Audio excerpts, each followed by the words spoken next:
সফল হোক, সফল হোক নারায়ণগঞ্জের যুব সমাবেশ, সফল হোক, সফল হোক।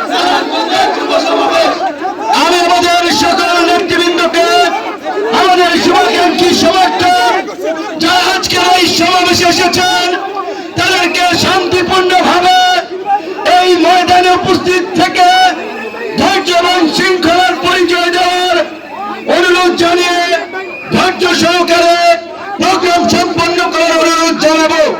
আজকে আপনারা এই মাথা থেকে ওই মাথা, খালি মানুষের মাথা আর কেন চুল দেখা যাচ্ছে, এই যে একটা বিশাল